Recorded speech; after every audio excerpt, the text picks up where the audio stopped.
Well, good morning. I'm Mr. Timothy Precella, and today we're discussing complex numbers. This is homework number 2 in our co-requisite class. And, let's see. Remember, it's set up so you have to click on the media. Even if you don't watch it, you got to click on it, and you get like 1/1,000,000th of a point for doing each of that, okay? Most of your grade comes from just answering the questions. I never realized most people don't have to, hopefully don't have to watch these things too closely if they're already here sitting in class with us. But let's see, we were discussing square roots the last time. And before we look at an example, look at the homework problems, I want to see if you remember what we were doing the last time. We said that this little symbol here is the principal or positive square root of a number. And if we had something like the square root of 36, what would we say that was equal to? 6, because 6 squared, 6 times 6 is equal to 36, correct? And let's say the square root of 0. We know what that is. What number can you square to give yourself a 0? 0, I agree. Oh, and I should be circling these answers to indicate I'm finished with them. Okay, I have a question for you. The square root of, I remember there were these instructions in homework number 1 dealing with square roots. At one point they say, assume any variables are positive numbers. We had like a square root of y and a square root of y. Now, why would they have said that? Suppose we have the square root of negative 36. What number can you square to give yourself negative 36? What number squared will give you negative 36? Maybe I should say, what real number? Remember, a real number is any number that can be labeled on a number line. Here's your number line. And sometimes there's some confusion. People start thinking that a real number has to be an integer. No, it doesn't have to be an integer. Anything that can be labeled on a number line. There's 1, 2, 3. Here's -1, -2, and so forth. Is 1/2 a real number? What would 1/2 be on this number line? People start thinking fractions aren't real numbers. Yes, they are. 1/2. Wouldn't that be right there between 0 and 1, right in the middle? And let's say -1.5. Yeah, that'd be what? Midway between -1 and -2. Here's -1.5. So any number you can label on a real number line is classified as a real number. So the question is, what number on this real number line could we square to give ourselves a negative 36? What do we know about multiplication? Positive times positive is going to be what? Positive. Negative times negative. What's that? It's going to be positive as well. It doesn't matter what we put in here. If it's a real number, when you square it, will it ever equal a negative number? Say no. Okay, good. So, with that in mind, this thing here is not a real number. Not a real number. So what we're going to do is define a new set of numbers. We're going to define a new set of numbers. We're going to define the imaginary unit. The imaginary unit is denoted with a lowercase letter I for imaginary, and it's defined to equal the square root of -1. And using this imaginary unit, we can rewrite the square root of -36 using an I. So the square root of -36, we can think of that as the square root of 36 times the square root of negative 1. The square root of 36 we denote as 6. How do we denote the square root of negative 1? Okay. So 6 times I would be the simplified form of the square root of negative 36. From here on in, you're not going to want to leave negatives under square roots. If you have, and this all sounds real fancy, but the long and short of it is, if there's a negative number under a square root, reduce it like it were positive, but then you have to stick on what? An I. That's right. That's the long and short of it. That's the abridged version. If you have a negative number under the square root, reduce it as if it were a positive number, and then stick on an I. So with that in mind,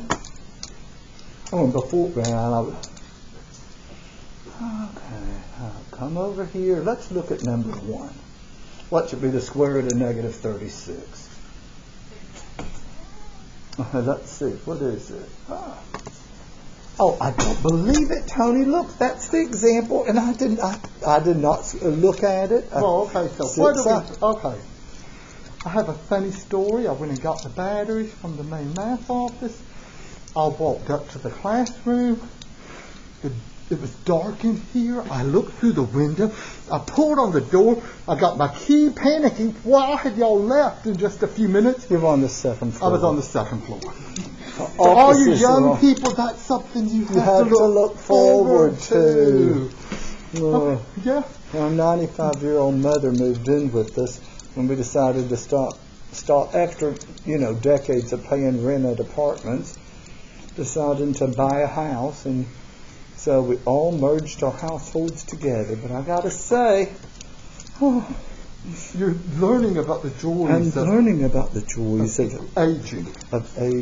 Okay, what about this one? This is a similar problem for number 1. I've already told him the punchline.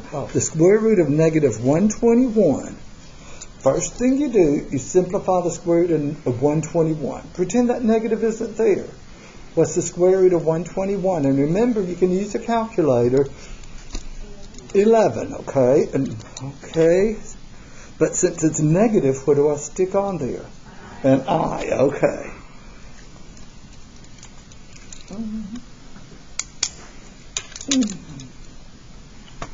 Now, let's move on to number 2. Number 2? Yeah, that was number 1. I just did a similar one since you'd already done that. It's negative 98. Square root of... is 98 a perfect square? No. Okay, wait a minute. Let me write it down and then switch over. Flip back to our perfect squares. Oh, yeah.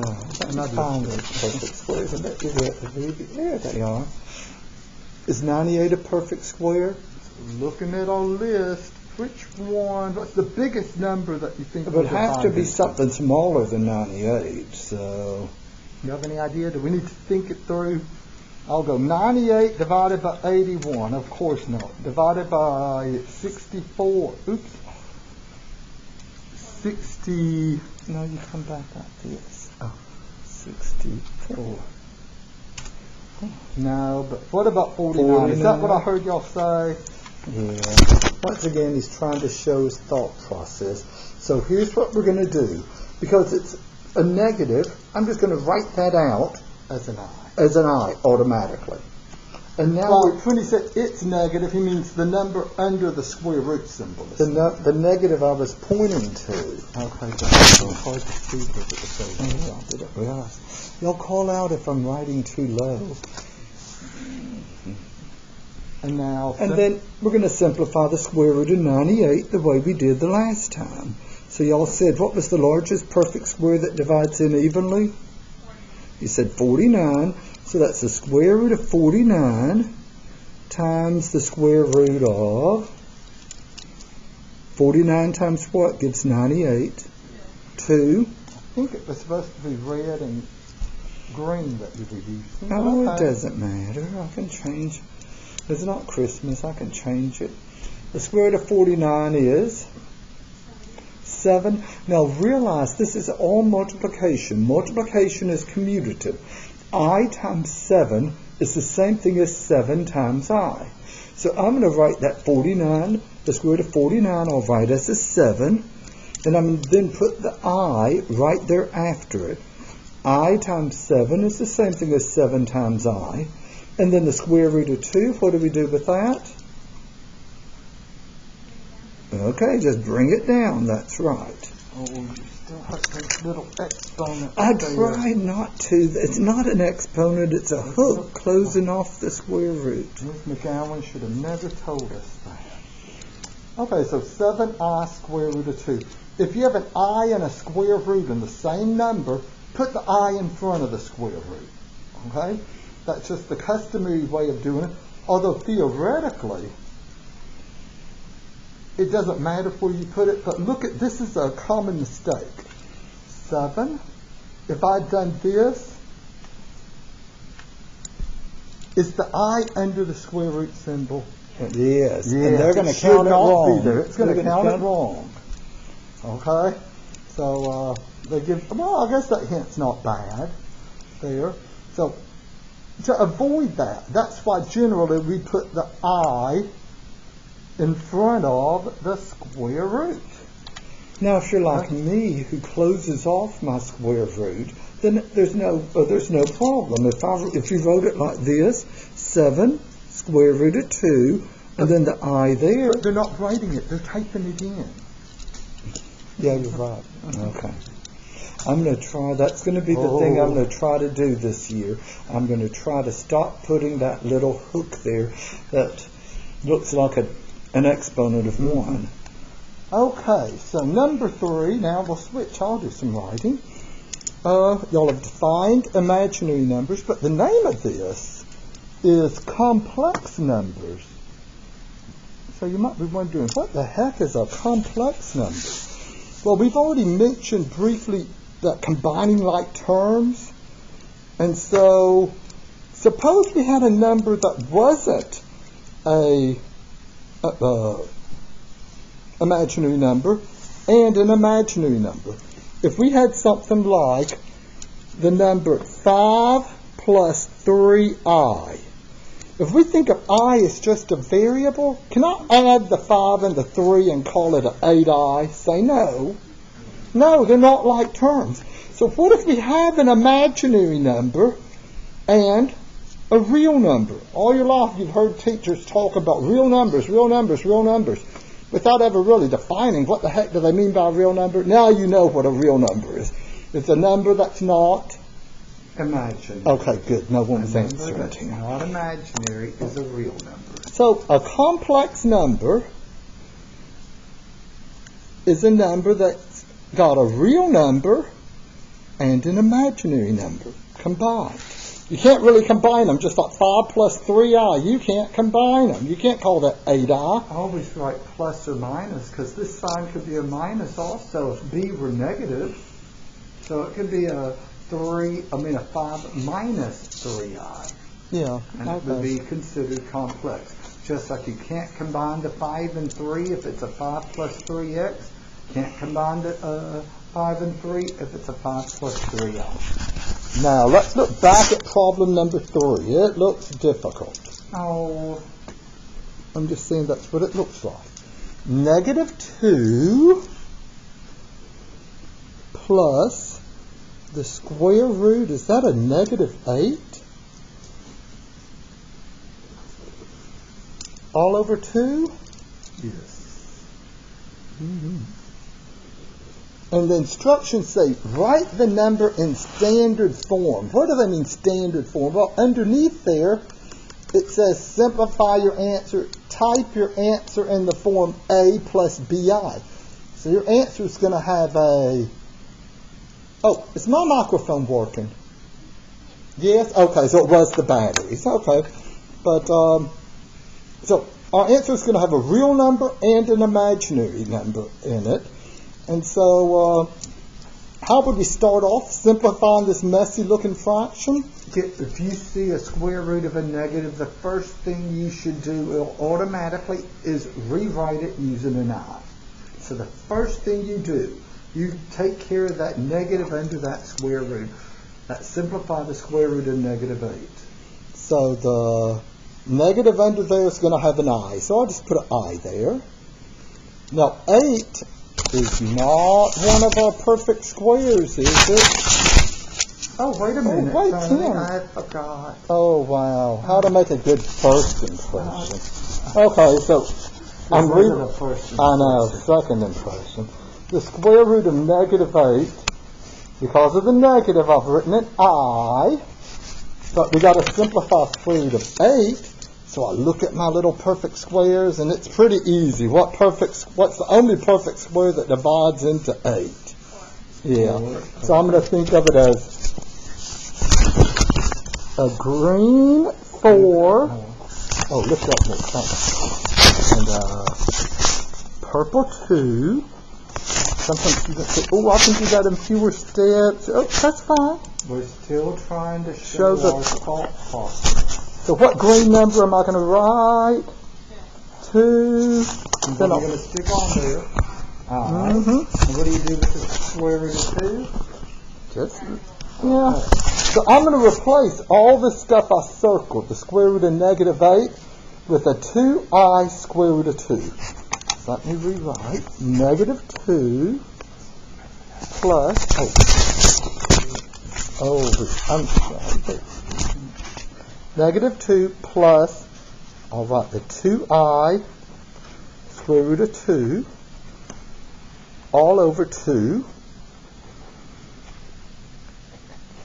And now we need to simplify this.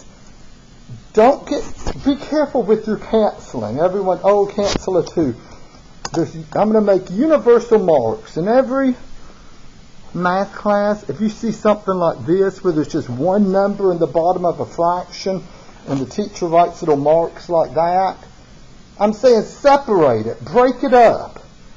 Let's see, negative 2 over 2 is what number? Well, write it out. Negative 2 over 2. Okay. That plus is that black plus right there in the numerator. And now this one, 2i square root of 2 all over 2. And let's reduce this. Negative 2 over 2 is? Negative 1, I agree. And then a plus what? What cancels here? What's going to cancel here? Don't show them. Oh. Well, I'm not going to cancel this 2 is the thing. It's this one and that one. Okay? Don't cancel the 2 that's under the square root of 2. Remember that last problem in the last homework assignment, we mentioned you can't cancel a number under a square root with a number that's not under a square root. And so, for illustration purposes, Tim told me to separate it out like that. Normally, what I'll do is just go from here to here. Negative 2 over 2 is negative 1. 2 goes into 2 one time. You don't have to write the 1. Okay? Although my lab would not count it wrong if you wrote negative 1 plus and you type in the 1i square root of 2. Yeah. So let's come over here. Oh, and I should mention, when we click here, notice the toolbar appears. Occasionally, there'll be an I that will appear there as a hot button. Not always, but sometimes they have a little I hot button there. I never use that, even if it appears there. If I'm typing an I just type the letter I with the keyboard. One student emailing me frantic. There's not an I. How do they type the I in? And I was just use the keyboard I. Now, we need the square root, so I go to that square root hot button and put the 2. Is that what I wanted to type? Yeah. I was asking them, Tony. I thought you wanted me to verify your mathematics. And now, we're going to have 3 of these problems, the same fraction. So let's do number 4. 6 minus That's the square root of, what is that, a negative 72? By the way, if some of you have trouble seeing, if any of you have trouble seeing any of these colors, let us know. Red, green. I had a student once that couldn't focus, that had trouble focusing on red ink. Oh, get rid of the red ink. And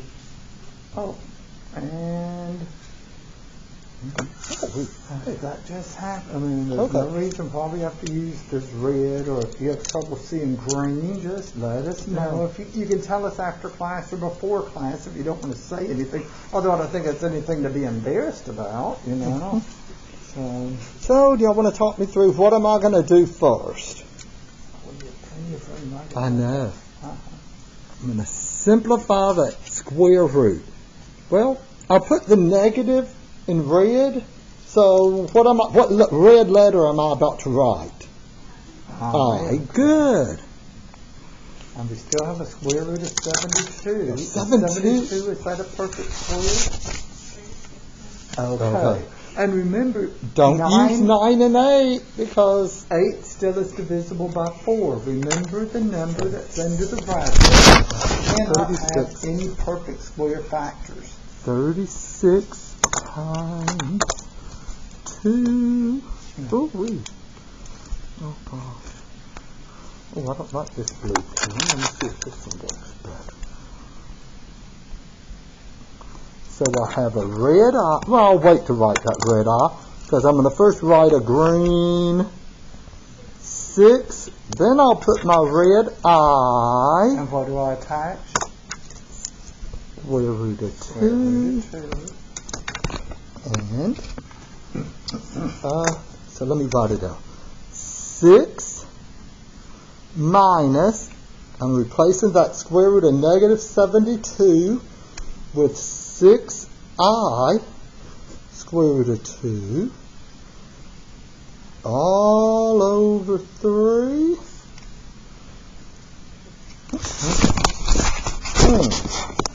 Let me see. Can y'all do the canceling? Separate it like this. Does anyone want to tell me what we're going to be typing in as an answer?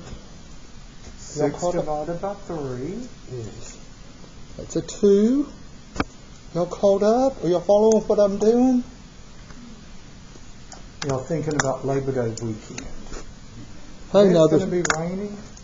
No class on Monday, right? Oh, yeah, no class on Monday. Y'all know that. So, is this going to be 6 over 3? What's that going to be? 2. Okay. I square root of 2. So 2 minus 2i square root of 2. Wow, that's a lot of numbers.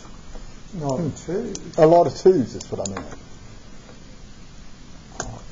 Any questions on how he canceled? You can't just go 6 divided by 3 is 2 and just leave that 6 there. You're splitting it up over that minus sign.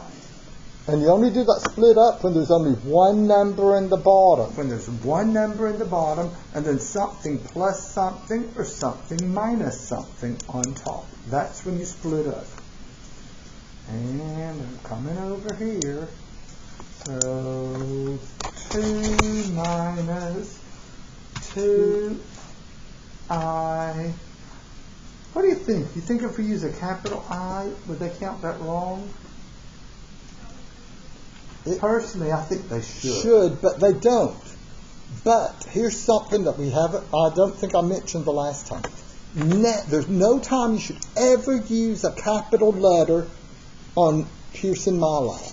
When you notice, looking at that I, when he wrote I there, it sort of looks like 21. It doesn't, what's that word, italicize it. And eventually, you'll be amazed at the messy math symbols and stuff you'll be typing in, and it won't be difficult at all, provided you don't use capital letters. Okay? Never use capital letters. You should never have to enter a space bar. Oh, yeah, I should have mentioned that. Never use a space bar. No capital letters. Even though they're counting it right. But it just looks bad. Because to me, I have my glasses off, it looks like a 21 square root of 2. Okay? Now, Tim, do you want to do the next one? Oh, You think you can? I'm going to try. Oh, okay. I'm going to try my best. Okay, this is number, let me write the problem down. This is number 5, and that is a negative 8 plus the square root of negative 12 Yes. all over 40. The first two problems like this, these complex fractions, they reduced so that there were no fractions in the answer. That's certainly not necessary. You could have a fraction plus or minus a fraction containing I. So, But for something like what's about to happen, I think it's easiest to leave it as one big fraction. I don't break we'll it up see. A plus We'll B. see. Okay? Okay, let's just deal with the square root of negative 12. Y'all tell me, what am I going to do to deal with that negative? I agree. I was going to give them a hint. That Starts red, with I. oh, you and those jokes. And then we have a square root of 12. But we better reduce that square root of 12. Is 12 a perfect square? No. What's the largest perfect square that divides unevenly into 12? 4. So you're thinking of it as I. Here's how you're thinking of it. You're thinking of it as I square root of 4 times 3. The square root of 4 is 2, so I have a 2I, and put a step on there. Okay, that's right. Any questions there? Okay, so we have negative 8 plus, we have all that over 40. So we have that 2I square root of 3.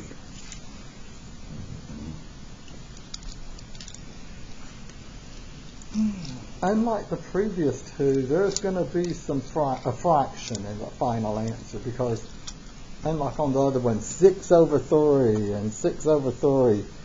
So if you do the separating, there's 2 ways you can write your answer. I'm going to do the this is the classic new teacher mistake. The classic new teacher mistake. Oh, you can do this problem this way, or you can do it this way, or you can do it this way. If I didn't like y'all, I'd just stand up here every problem. Oh, you can do it this way, or you can do it this way, or you can do it this way. Because that just confuses people when you see in multiple ways to do the same problem. But we're going to do that this one time because I'm not sure how, if you viewed an example on Pearson My Lab, I'm not sure what approach they would take. Well, first of all, do the split up, okay? So that's I'm going to write it out. A negative 8 over 40, and we'll reduce that fraction in a moment. What sign do I have here? I couldn't hear you. Plus. Okay. I couldn't hear her. I know. You know, my hearing is. It's the first thing to go. Loud music at an early age. Our father seemed to place importance in those stereo systems and stuff. That was before, I tell you. The iPod was just the best invention in the world. You don't hear that loud booming music from people's apartments and stuff, but you can go into dorms. I remember dorms when we were in school. Oh, they were so loud. I mean, anyway, that's beside the point. So we're waiting right here. 8 over 40. How can I reduce that fraction? Negative, not 5. 1 over 5. 1 over 5. Good. You're canceling 8 above and below. 8 divided by 8 is 1. 40 divided by 8 is 5. So that's where we got the negative 1/5. Plus, what can we cancel here? Well, you're looking at 2. 2 over 40.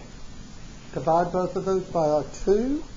So, 2 divided by 2 is 1, so that's just gone. 40 divided by 2 is 20. So we have I square roots of 3 over 20. Okay. And if you type that into my Pearson MyLab, they would definitely count it correct. I think it's a little bit harder to type in because of the 2 plus signs. But not harder for Plus me. signs. I mean, the 2 fractions. Not harder for me, but just harder for students, okay? There's another way you could reduce this, and then the answer will still be just a big fraction instead of 2 small ones. Look at, I'm going to do this or. Again, making a big mistake, showing you 2 ways of doing the same Trying thing. to avoid that, but Yeah. this is an important concept, so. Because there's a lot of times the second way is the easier way to reduce it. Look at the 3 numbers that aren't under the square root. 8, 2, and 40. What could I divide each one of those numbers by? What's the biggest number that divides evenly into those 3 numbers? Pretty much the only number other than 1. What number divides evenly into 8, 2, and 40? 2. Go through and divide each one of those numbers by 2. Do you factor out So I'm this dividing one? above and below by 2. Negative 8 over 2 is negative 4 plus 2 over 2. That cancels out, leaving just I square root of 3.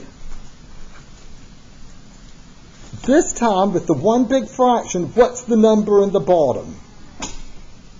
What number am I going to write down here, if you're following what I'm doing? You're dividing by 2. 20? I agree. So there's 2 ways of writing the same answer. Pearson will take either one.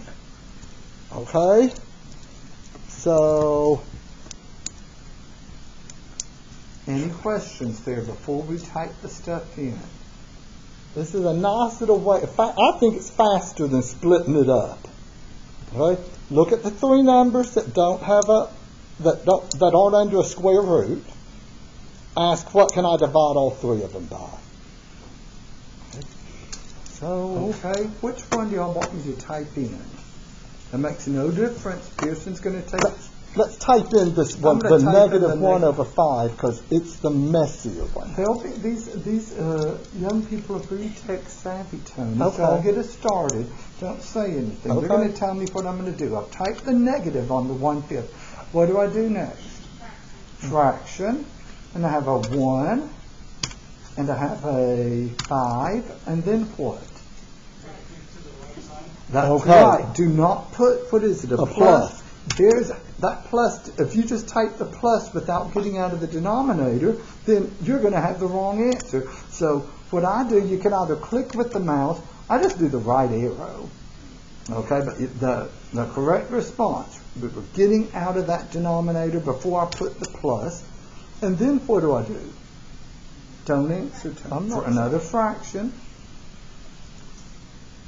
And I and square root of 3, and then go to the bottom and type in a 20.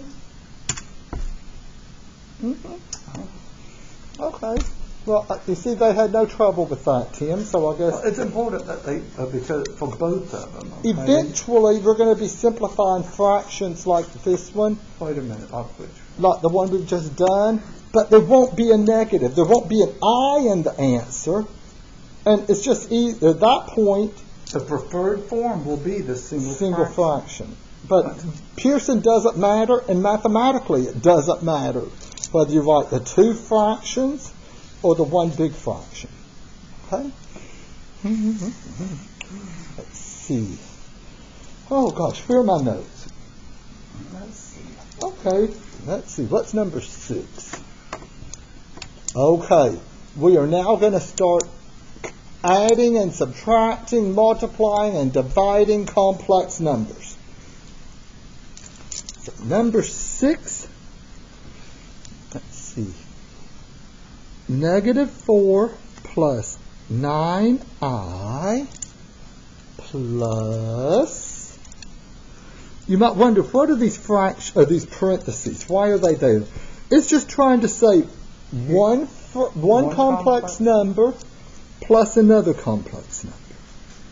The arithmetic of those i's is amazingly similar to the arithmetic of an x. Yeah, if this were an x, you just combine like terms. You'd remove the parentheses. Yeah, I'm going to rewrite it without any of the parentheses. Sometimes students say, well, I can do it without actually showing that step. Again, you're not, how do I want to word it? Your goal is to get the answer as quickly as possible. If you just want to start combining like terms right now, that is fine. But what I do is I look, okay, in front of the parentheses, there's nothing there to distribute, so that's an unnecessary set of parentheses. Just drop them. Oh, okay. The second set, there's something in front of the parentheses. It's a plus. That's like a +1. Multiplying 3 by a +1, does that change anything? No. Do y'all remember something about subtraction? What would you have had to do if there had been a minus sign in the middle? Yes. Did y'all hear that? You have to distribute that minus. So you know how to add and subtract complex numbers. To add them, you just combine the like terms. To subtract, you distribute the minus. And then combine like terms. So, Tim, flip over so we can get these answers wait a going. minute. Oh, wait a minute. I'm See, I falling wrote down it on my without job. the parentheses. And now, let's see. What can I combine with the -4? 7. Yeah, so -4 plus 7, is that a 3? And now 9i plus 8i. That's like a 9x plus an 8x. What would that be when you're combining like terms? Got it? Mm-hmm. So this is something easy to type in. 3 plus 17i.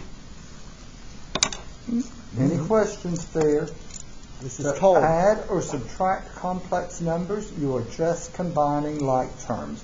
Remove the parentheses, then subtract and then combine the things that don't have an I, the real number part, and combine the things that have an I, the imaginary part.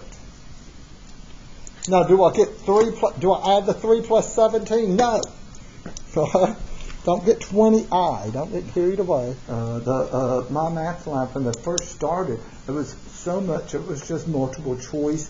And you would think, oh, that's so easy. There on the test, 20i would be one of the answers.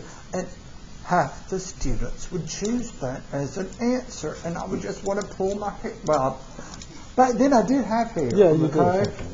But I think you're questioning your mathematics. Yeah. Still questioning your mathematics, Tim. Okay, plus 17. I'm just thinking about that when I had hair. See, did we get it right? Oh yes. Okay. Any questions? I bet the next one is a minus. Let's see. Oh, it's 2 minus. Oh, this is a good one. Let me write it down. Number 7. Or do you want to write it down, Tim? I'm going to put the minus in red. 4 plus 4.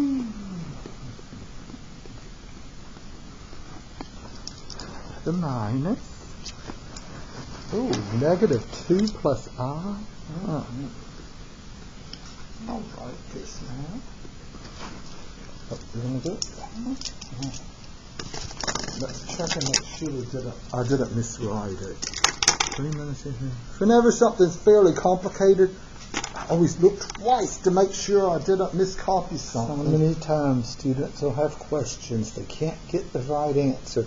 Let's look and make sure you copy the problem down correctly. And then they think, I feel so stupid. No, that happened to us a million times. That's why I'm at the point where I always, let me make sure it's written down correctly.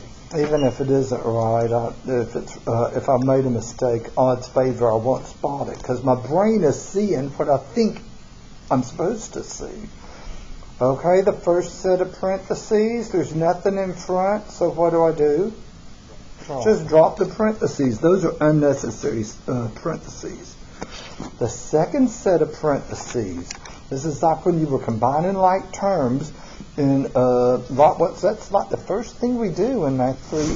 It used to be the first thing we did in Math 371. So we're going to distribute that minus, the little universal distribute symbol. So that positive 4 there, that's going to become a minus 4. And what else will we have? Okay. Okay, keep distributing. We're going to distribute the minus over the negative 2 plus side. So I'm going to have,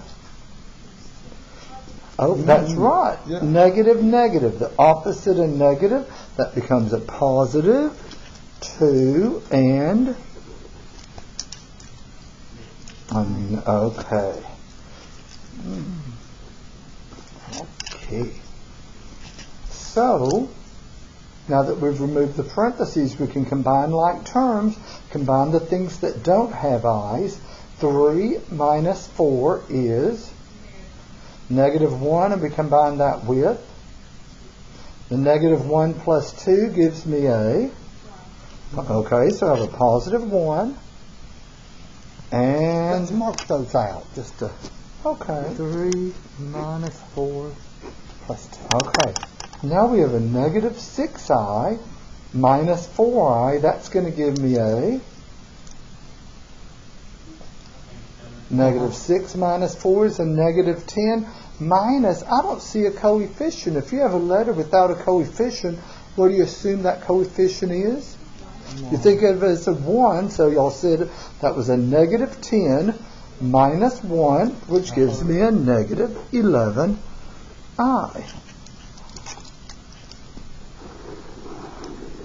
Am I down? Okay. Any questions there?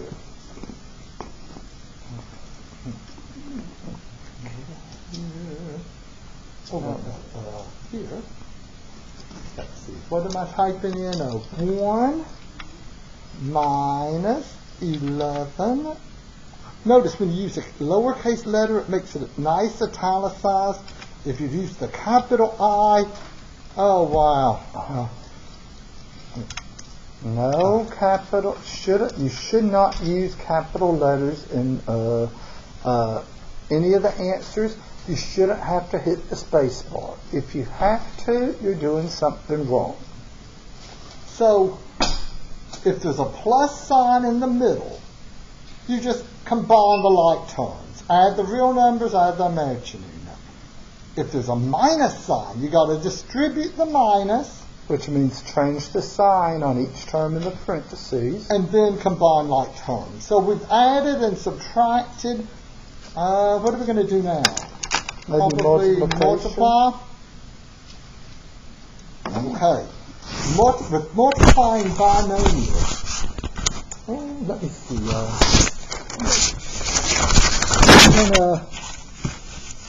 Do y'all remember a rule that we stated yesterday? You can flip it over here before we do that one. We had a rule that, do y'all remember this? Oops, I said yesterday, I meant Monday. What is that equal? The square root of a times the square root of a is just a. Now, this rule could be written another way. Instead of saying the square root of a times the square root of a, you could have said this. The square root squared. Doesn't squared just mean times itself? Is this statement here the same as square root of a times square root of a? Oh, we haven't finished it. Therefore, I'm replacing this with just a square, which is just a.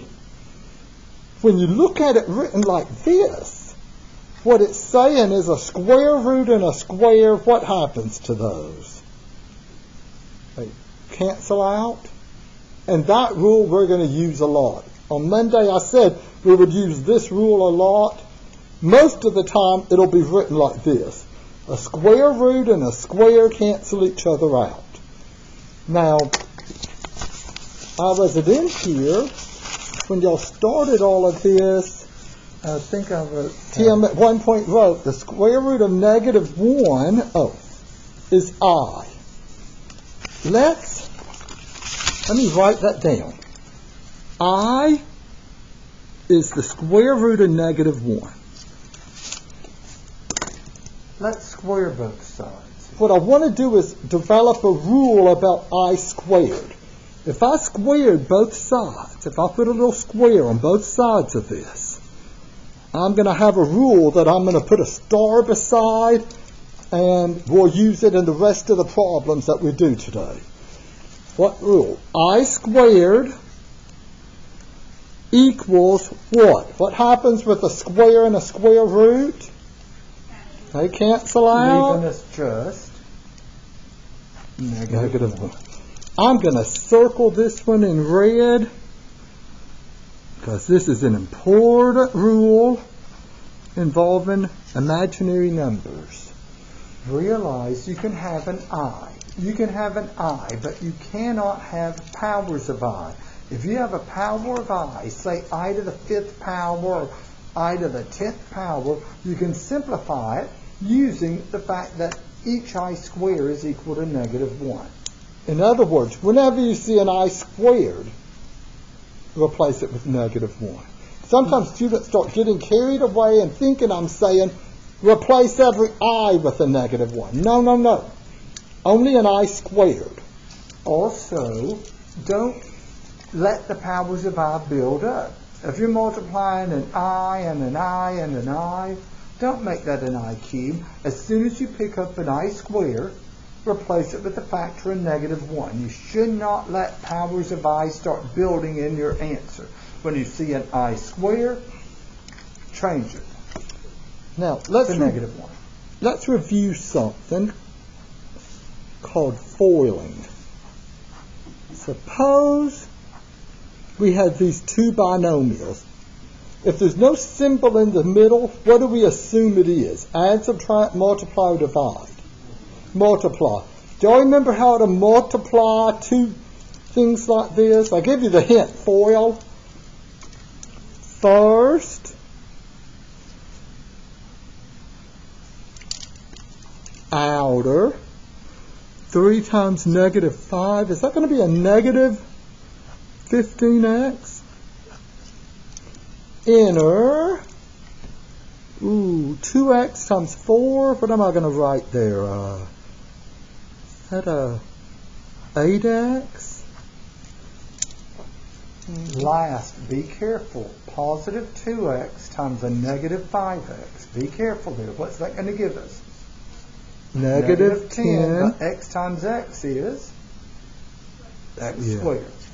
So at some time in your math classes, previous math classes, you did this FOIL stuff. First, outer, inner, last. And then you can combine like terms. Like, let's see, we would have said 12, let's see, -15 plus 8. Would I just combine that to be a -7x? And then we still have the -10x squared. I said recall there. I'm assuming y'all recall doing this at some point in your life. Because what we're about to do is replace the x with what letter? Do y'all want to guess? Okay, I was going to give you a hint that it started with an I, but I didn't need to. Just don't forget this I squared is -1 rule. That's going to pop up.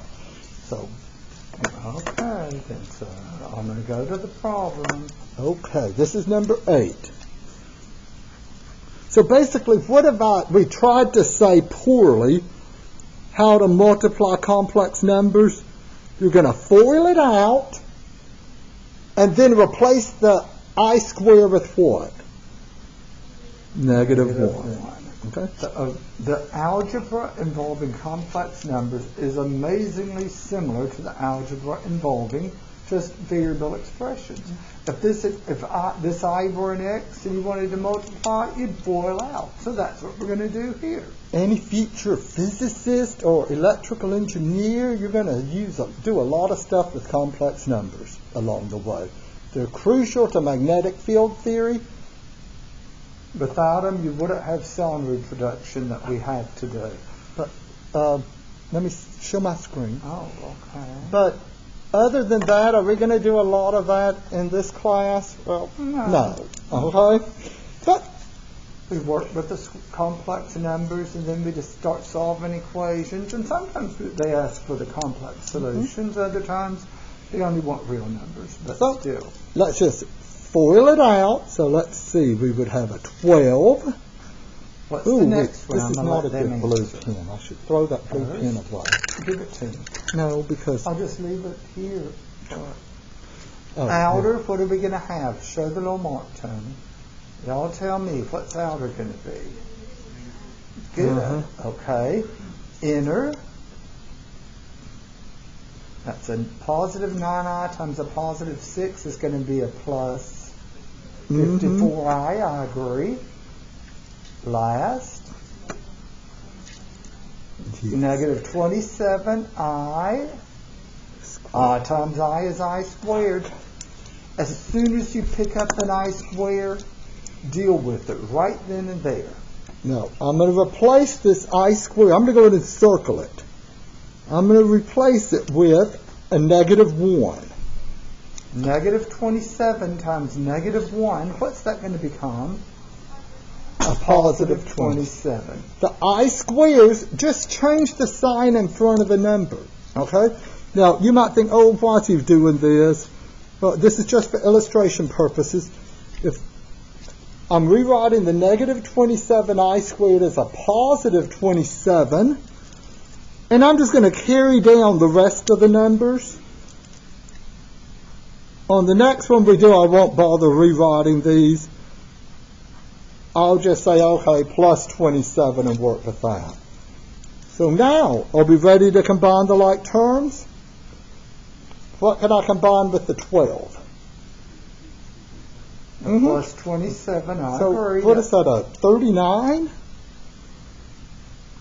And then negative 6 plus 54. What imaginary term am I going to write? Plus or minus? Plus 48i? So 2 plus 9i times 6 minus 3i is 39 plus 48i.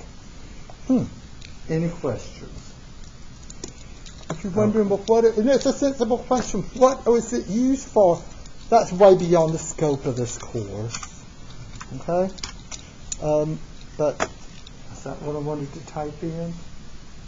I think that's right. Huh? Any questions? I'll do the next one. Okay. Tony. Oh, like right. this. Oh, this is good. Negative 2.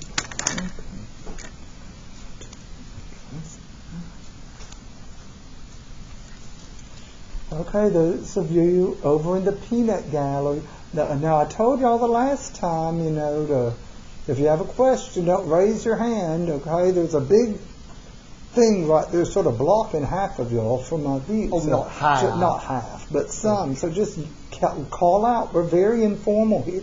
And you don't have to worry about being recorded. I found that, the microphone isn't sensitive enough to actually detect what y'all say. So if you answer a wrong answer, you don't have to worry. No one's going to be able to hear it on the recording. Now, one of the basic things in math, I think learn how to do one thing. I claim number 9 is exactly like number 8. If you know how to do one problem, write it so that, and you have a new problem, rewrite it so it looks like the other problem. Tony just mentioned right up here that something times itself is the same thing as saying that something squared. So all of this is saying what? How should he rewrite number 9? Yeah, right. Just write it Negative down twice. 2. And then isn't it exactly what you just did? And I'll shut up, Tim, because you were going to do this one. Oh, that's fine. I'm going to have a drink. So, let me move up now. So, what do I multiply first? Negative 2 times negative 2, that gives me a positive 4. Outer. Okay, negative 2 times 9i, what's that giving me? Negative 18i, I agree. Inner, which gives me negative 18i, I agree. Now be careful, this last one here, I'm going to do the last one in blue. Positive 9i times a positive 9i. I agree. 9 times 9 is 81, a positive 81, and then I times I is I squared.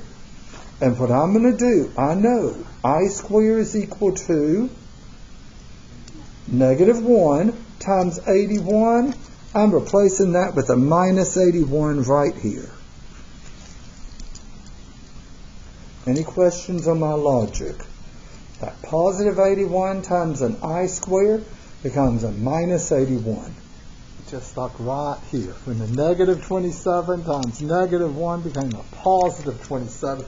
And you'll see right now, you didn't rewrite everything like I did right here. Right. I'm going to do that rewrite one time. Well, speed isn't the most important thing. If you can get the problem done in fewer steps, that's good. All right? So, combining the things without i's, we have a 4 minus 81. That gives me I agree, negative 77. And now combining the i's, be careful. Negative 18i minus 18i is going to give me a negative 18 plus negative 18. And that gives me negative 36i. Any questions there? If you have a complex number squared, write it twice and just treat it as a FOIL problem. Any questions? Now, the people over in my classroom, I want to mention something. I'm the only one using that room over there this semester. Okay, so I'm looking at the guy on the first row that's turning and looking. You can turn that table any way you want to. You can turn the table so you're facing the display. You don't have to leave your table facing this way. You can turn it any way you want to. There's not another teacher using that room. So y'all get the desks however you want. Okay? Mm-hmm. Oh, we better punch. Oh, you did? Okay. Let's see. Now, number 10. Oh, let's write it down. I'm gonna do my best, Tony. I'm gonna try. On this one, we're not really gonna FOIL. It starts with a D. What are we gonna do? If you think of the I as an X, you'll know what to do to perform this multiplication. Okay. What D word am I thinking about in math? Don't say division. Yeah, distribute. You don't FOIL here. It's just distribute. Distribute the negative 5i, Tim. Make the little mark. Negative 5i times negative... That's my fault. Okay. There. And there. So, distributing, once again, the algebra involving these i's is amazingly similar to the algebra involving just letters, variables.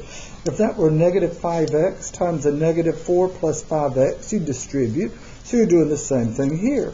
Negative 5i times a negative 4 gives me a positive 20i, I agree. And negative 5i plus 5i gives us a... times a positive. Pardon me. Negative 5i times a positive 5i gives me a negative 25, and I times I is I squared. And I'm going to change that negative 25i squared to a positive 25. And most people like to put the thing without the I first, but my math lab would take it if you wrote 20i plus 25. Let's punch it in like that, just so you see it. Oh, wait, let me just... let them finish the interview. Or you could have put the 25 first. Yeah. Does it matter to you? That's one thing that I use that. I sort of like the circled way better. The circled The way. first way you wrote it. Because isn't it much less tempting to add the 20 and the 25 like that? Yeah. I'm afraid when people see this, They might want about 45. 45I. Okay? But if it's written like this, then people are less inclined to incorrectly try to combine those numbers. So 20I, I'm going to enter it like this, the first way you wrote it. 20I plus... Move to 9. Oh, yeah. Plus 25. Mm-hmm. Oh my gosh, what did I do wrong? Well, no, I messed up. Did I copy the problem down right? 20I. Maybe they're not going to let you write it. They used to let us write it like this.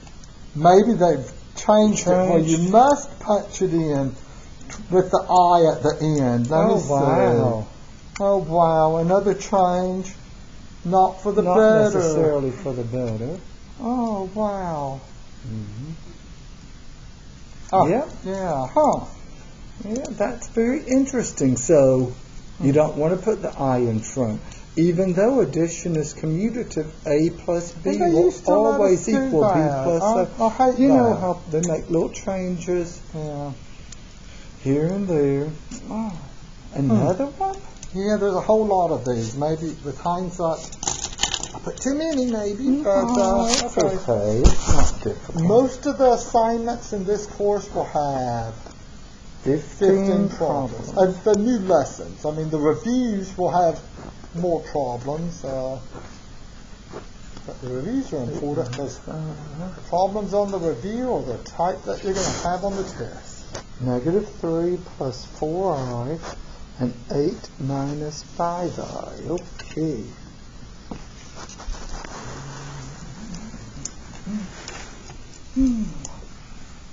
Okay, I'm not going to say anything. Y'all are going to tell me. What am I to write here? Oh, wait, Tim, they don't... Oh, yeah. Oops.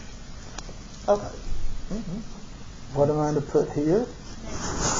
-24, I agree. You went -3 times 8. Next. I agree. -3 times -5. That's a positive 15i.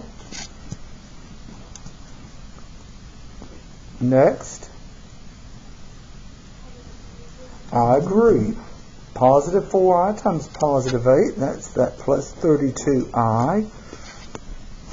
And last.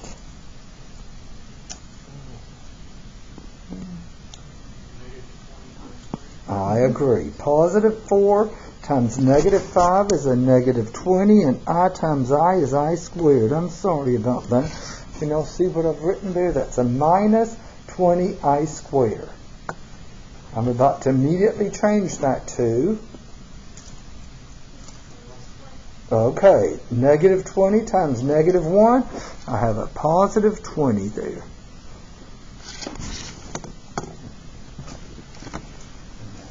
Combine the like terms. So what are we going to combine with the -24?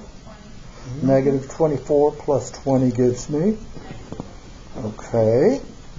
And the i's, combining them, we get 15 plus 32. I agree with the positive 47i.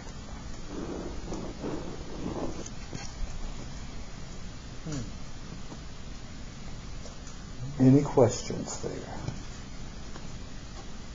-4 plus 47i. -4 plus 47i. Hey, look, you see, there's the I symbol. Right here. I haven't even been looking to see how often they have it on there. I never use that. I just use the I on the keyboard.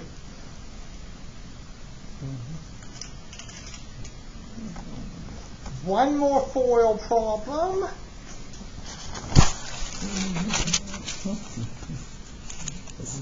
Let me write it down. 9 plus 7i times 9 minus 7i. Oh, I see where this is going. Okay, let's switch. 9 plus 7i times 9 minus 7i. Well, let's FOIL it out. Something unusual is going to happen here. First. 81.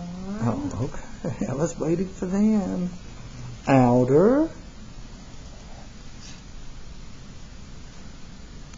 Minus 63i. Okay.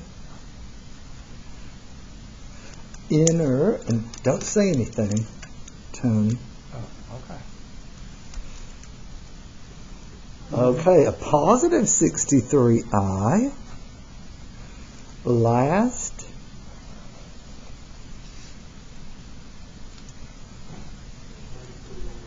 Okay, good. And whenever I pick up an I square, I immediately treat that I square as -1. So what's this last term going to become? Good. A positive 49. Y'all see what we said? Something unusual happens here. What's happening to those 63 i's? Yeah, negative 63 plus 63. They've canceled out. So we have 81 plus 49, which gives me 130. And what do we have for the here? Well, there are no more i's. That's right. We multiplied two complex numbers together, and we got back a real number. I think that's the first time that's happened. I guess except when we do the square I times I is equal to -1, I guess. But we multiplied two complex numbers together, and the I terms canceled out. And subtracted out. Wow. Okay. Now, you know I love my terminology. I want to write a sentence. Oh, here we go. But first, any questions on that one? Let's see why. No. Could you tell me why why did those I terms subtract out? What's special about this problem? That's not like the previous problem. In the previous problem, the i's didn't subtract out. We wound up with an I in the answer there. So what's different? Well, look at the numbers in the parentheses. They're the exact same thing, except for what? In the middle, there's that plus in the middle and a minus in the middle. So here's a definition.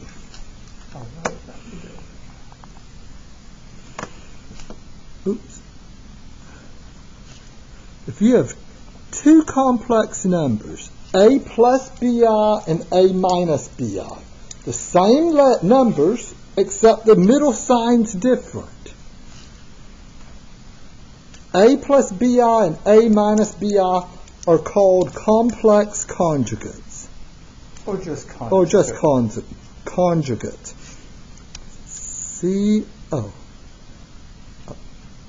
Years ago, a friend of ours was taking an algebra class, and I asked her, well, how's your teacher?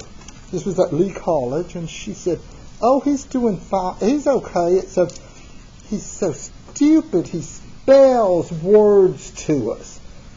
And I was, my habit when I write a word that maybe you've never heard before, my habit is to spell it out. And I started to do that, but to this day, her talking about that stupid teacher of hers that spelled the words out, and I just sat there.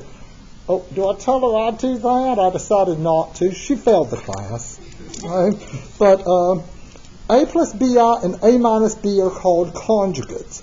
That's going to be important because, look, here's two conjugates.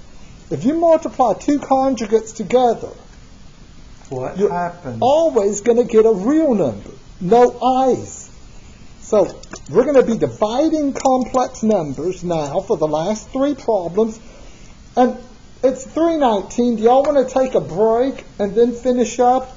Or just finish up. It's 15 more minutes and we're done. Finish up. If you need to leave, just go. Is it raining? No, Oh, okay. So, Tim, flip to number 13. If y'all are ready to, if you have to go to the restroom or step out or a anything. smoke break or anything. No, you can't smoke on this campus. But back in the olden days, I'd talk about the smoke break. I never took a smoke break because I never smoked. But as I remember kids, when we go to the university where we lived for, field trips and stuff, and I remember the students walking around smoking. Heck, in the buildings. Yeah. When we were students, I remember some of the professors with their pipes in the classroom. Wow, I just wonder how that would go over now. But you'd be fired. Yeah. Number 13. Write out that. The product of conjugates does not contain an I. Or if you multiply conjugates together, no I appears in the answer. I'm going to say the product of two conjugates is a real number. It means it doesn't have an I in the answer. And then in parentheses, I'm going to say no I's in the answer. See problem 12. I'm not going to write see problem 12. That's going to be significant. When we're dividing complex numbers, we're going to divide complex numbers using a fraction bar to represent the division. Mm-hmm. And your goal is going to be no I in the denominator. To divide complex numbers, you don't want an I in the denominator. Mm-hmm. So, and here's how you're going to do it. It's one of those phrases that at first glance you're going to think that doesn't make a lick of sense. To divide complex numbers, multiply above and below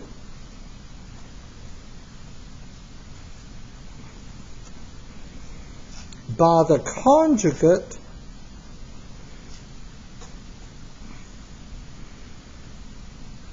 of the denominator.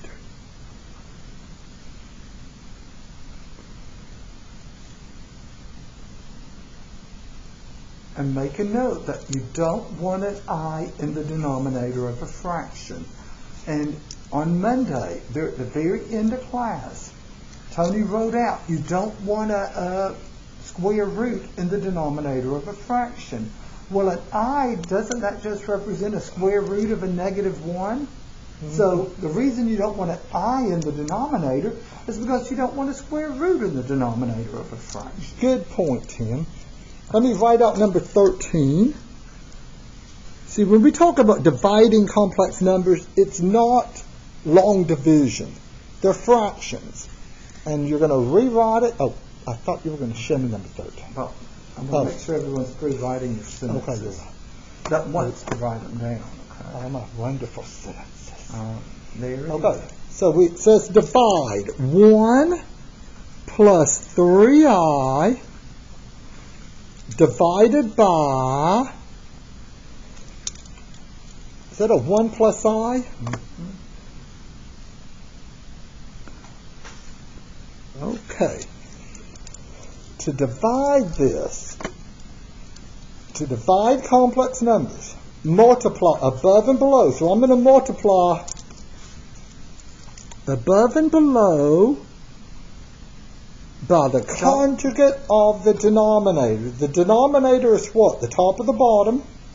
Bottom, it's down, denominator down. So what's the conjugate of 1 plus I? 1 minus I. So this is going to have, you have two foiling problems here that you're going to have to do. Division is repeated foiling, basically. Mm-hmm. You're going to have to FOIL out the top and FOIL out the bottom. You like to put the parentheses. I'm about to put the parentheses. But you change that middle sign on the bottom, and that's what you multiply above and below by. So I'm now going to enclose it in parentheses, so you'll be sure to see that you FOIL. Let's FOIL out the top, and then FOIL out the bottom. And Tim, You did such a good job with your foiling. Oh, I'm going to do that. sure. I'm Give gonna me have a some drink. chance. Okay. Hey, y'all caught up with us? Okay. First, I'm doing the top part first. 1? No. 1 times Yeah. 1 is 1, okay. Outer. 1 times negative I is a negative 1I. I'll just write a minus I. Inner. Here, what am I going to write? Positive 3I times 1 is a plus 3I. Last, we have a positive 3I times a negative 1I. First of all, what sign am I going to write? And then the coefficient. 3, I times I is I squared. Why don't you go ahead and make that change? What am I going to change that I squared to? I mean that minus 3I squared to. Okay, good. Now let's FOIL out the bottom. First, 1. okay. They know 1 times 1 is 1. Okay, So you don't have to make outer. It keeps them awake. it uh-huh. Okay, 1 times negative 1I is, I couldn't hear you. So negative 1I or Okay. negative I. Inner. And it'd be... Okay, I agree. Last, we have a positive 1I times a negative 1I. That's going to become sine. I agree, and then I squared. And that negative 1I squared, what am I about to change that to? That's going to become a positive 1. Any questions there? Okay. Let's simplify the denominator first. What's going to happen here? What better happen here? Remember, we don't want an I in the denominator. What's about to happen to those? Okay, so all we really have is 1 plus 1, which gives me a denominator of 2. Okay, good. No I's in the bottom. Okay, What about the top? we combine the 1 with the 3. 1 plus 3 gives me a 4. Negative 1I plus 3I gives us a positive 2I. And this reminds me, I think it's one of the earlier problems we did. We have a problem with an I, something plus something, all over a single number in the bottom. Do you remember those problems? What are we going to do? How are we going to... We're going to split them in 2. I agree. We'll put the 4 over the 2 and the 2I over the 2. So we're going to have, I'm going to write out this step, okay? We'll have 4 over 2. And what sign am I going to put right here? Plus. Plus. Then we have a 2I over 2, right? And then 4 divided by 2, it gives us a final answer of 2. That red plus is this red plus I'm writing here. Here. Okay, 2 divided by 2 is 1I. Wow, who would have ever thought that 1 plus 3I divided by 1 plus I is 2 plus I? Huh. Take a moment and look at that. Oh. Any questions? Okay, I've already flipped it off there. Any questions? I think this is about the messiest thing we've done so far. I think problem 14 and 15 might get, it's just the same thing except the numbers aren't just all ones. There's not so many it's gonna be a ones, so the little numbers are going to be a little messier. But let me go ahead and Any questions? type in 2. No i's in the denominator. Now, here, this first one is nice because every denominator cancels out. The denominators may not cancel out. You may be stuck with the denominator, but you can't have an I in the denominator. Okay? 2 plus I. Are we ready to do the next one? The next two are the same type of problem, just a little bit messier. Okay. Don't groan, Tony. If you groan about it, that tells the other students to groan about it. Okay. Oh, look at my grade. I could stop right now and have a 97.5. Oh, have y'all been noticing the way it keeps going up? It's going up as we do it at each problem. It goes up higher. Okay, 5 plus I. 5 plus I all over. Let me write it down. Okay. Negative 6 minus 2. Okay, switch it Here over. it doesn't actually say divide. It says simplify, but the fraction mark means division. So we're going to multiply above and below by, be careful. With conjugates, you only change the middle sign. That sign right there. A lot of times students want to change the sign on the 6 too. No. Only the middle sign. So what is he going to multiply above and below by? Oh, did you turn off the light? No, did I? It's on. Oh, it is? Okay.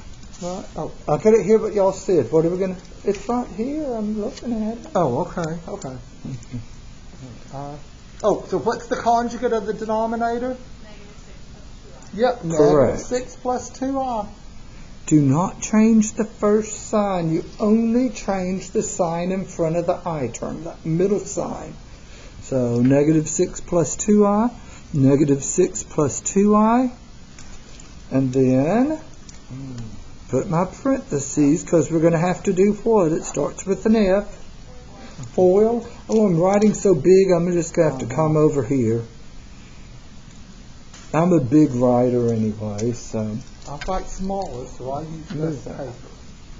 What do you want me to do? We're tree farmers in East Texas, some land that our family left us.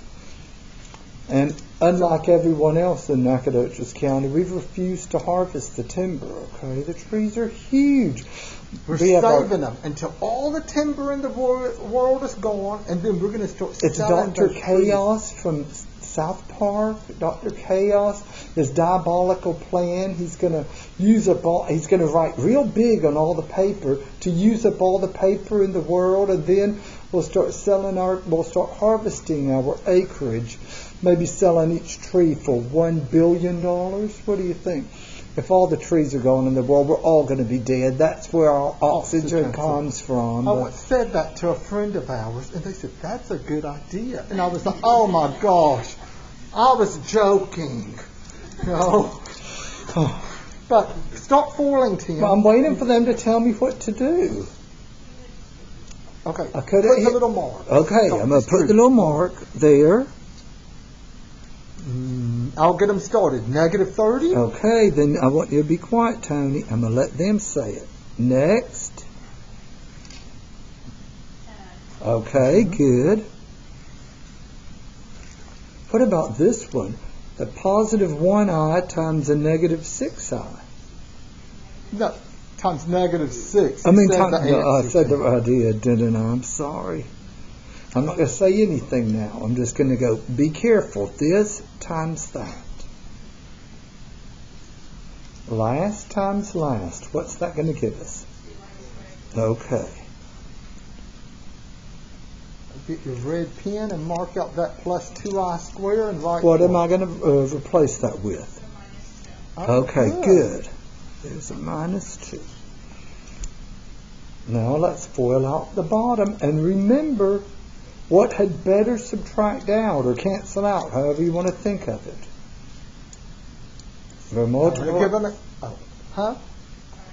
Yeah, I was going to give the hint. It starts with an I. What's going to cancel out here? The imaginary terms. Okay. Stop forward, Tim. Here. First time's first. You see, I'm just enjoying myself so much, it's dawning on me. I'm going to go slow. I'm going to make y'all tell me, well, just to keep y'all here longer, because after 3 years, I'm just having that time of my life doing this. Here. Okay. Outer. Good. Inner. Inner. Yes, -2 times -6. I agree with that. Plus 12i. Last, -2i times +2i. I agree. And what am I going to do to that -4i square before I do anything else? A +4. Good. So,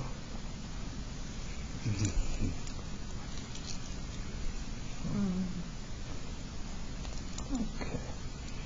So let's simplify the numerator. We have, what do I combine with the -30? -30 minus 2 is -32.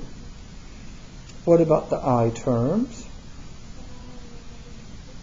Which gives me a +4i, I agree. And now let's work on the bottom. 36 I combine with the 4, 36 plus 4, that gives me a 40. And first of all, the -12i plus the 12i, that is gone. There. And I think we can reduce this. What did you say we do to reduce this? Okay, by doing what? Okay. Tim, I'm going to try that my way. Divide the 3 numbers by 4 and just get a big fraction, and let's see if it'll still let you enter that number that way. You see what I mean? Oh, I see what you mean. I'm thinking they may not, okay? But I was going to split it up, but Tony wants us to look at 32, 4, and 40. They're all divisible by what? 4. 4. So I'm going to take out a 4. I'm going to divide by 4, oh yeah, okay, there. We're going to divide by 4. I'll make a little note here. Divide by 4 and divide by 4. So, maybe I better show that step, Tony. I think just... Okay, -32 divided by 4 gives y'all what?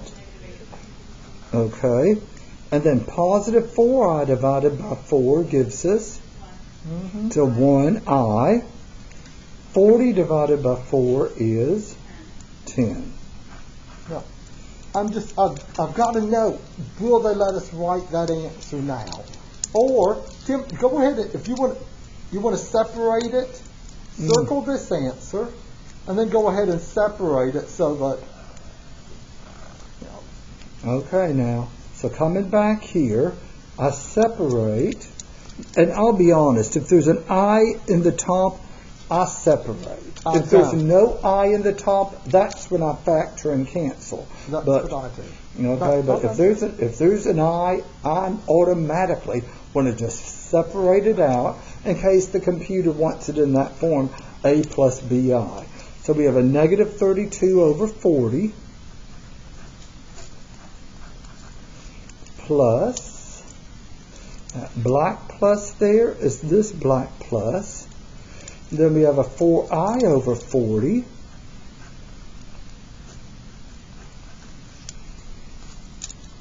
Gosh, this is messy. I know. I guess this little thing here where I decided I marked it out and then changed my mind. Okay, 32 and 40. What number can I cancel there? What's the biggest number that divides evenly into both 32 and 40? I know 2 and 4 divide evenly into them, but there's a bigger number. 8. Okay, I agree. -32 divided by 8 is 4. 40 divided by 4 is 5. So I have a negative 40 divided by 8. 8. I'm sorry. So I have a -4/5 plus, what can I cancel here?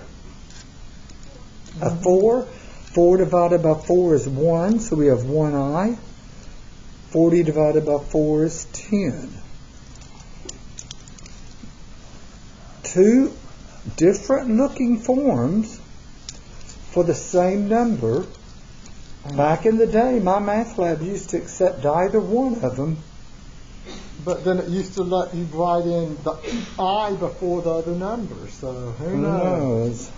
So I'm going to try typing in that first answer to see if it'll... Oh, what the heck? I have a plus and a minus here. Oh, okay. Well, I hit fraction, -8 plus I. Go to the bottom and type a 10. Let's see. Are they going to let us type that? Or will it? Oh, no. Mm-mm. So, apparently they're only accepting, I guess that's a change. Yeah. Not all change is progress. yeah. But Okay. So, go back to your... You'll have to go to the form where it's split up. That makes me sad. Okay. So, I'll come back. Parentheses. You could put the -4 on top. -4 Or you could stick the negative in front. over 5 The problem is if you put that negative in front, it's sort of lost with the fraction. Yeah. plus fraction I over 10. I guess we should have made sure we hadn't miscopied the problem. Oh, yeah, we should. Okay. Okay. So, for imaginary numbers, if you haven't, You can't write one single fraction. you've got to They split used to the let us things do up. that, but not anymore. Well, one more problem, and the last problem. Before we go on, always any questions there? Realize this was the messiest one we've had. I mean, Monday or today. I think it's got pretty messy. Okay, number 15. Okay, let me do that one. This may not be that bad. At least there's fewer terms on top. Number 15. 4 divided by 2 minus 5i. Okay, we have an I in the bottom, so we have to multiply by the conjugate. What are we going to multiply above and below that? Perfect. Okay. 2 plus Wait, 5i. let me switch and make sure they've had time to write it up. Mm-hmm. I got the problem written. 4 divided by 2 minus 5i is multiplying above and below by the conjugate of the denominator. You know what? I'm going to have to say I think that number 14 might be the worst of them all. I think so. We're not going to FOIL on top. What's that D word we're about to do? Distribute. I agree. So we have on top an 8 plus, what's that going to be? What's that going to be? 20i. Okay. Notice on the top there was no I square. But what about on the bottom? Let me see. Starting to FOIL. Have y'all caught up with me? Any questions? So we have First, 2 times 2, 4. outer. Is that plus 10i? Plus That's 10i. right. But what's the next one going to be? That's going to be the negative 10i. And Last, be careful. let's see. I Negative agree. 25i square. I agree too, Tim.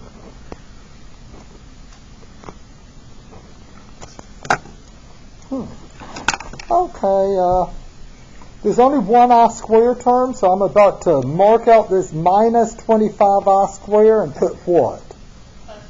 Plus 25. Hey, you know what? I could do this. Oh, no. Don't be changing. I was just going to mark out the I-square and make it a plus. No, mark it all out. Mark it out. There. Okay. Now, there's nothing on top, is there? There is. To combine, I mean. It just stays 8 plus 20i.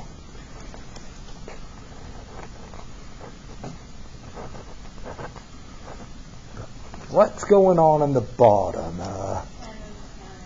Yeah, perfect. Y'all hear that? And what number do we have there? 4 plus 25, 29. And then what do we do?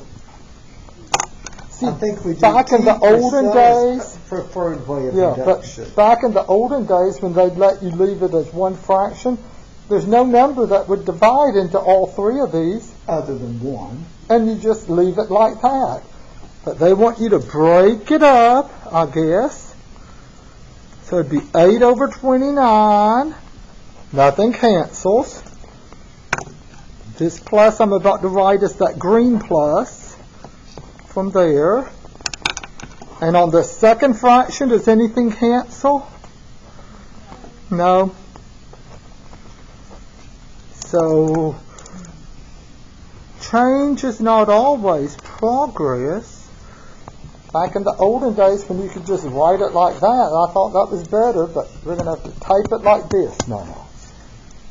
Any questions? The last question, you think that if, like, it would have said it was okay if you would have just simplified, or you had to break it up? I'm pretty sure if you put it like this, I don't think. You want to see? Let's see. Maybe. Yeah. Let's see.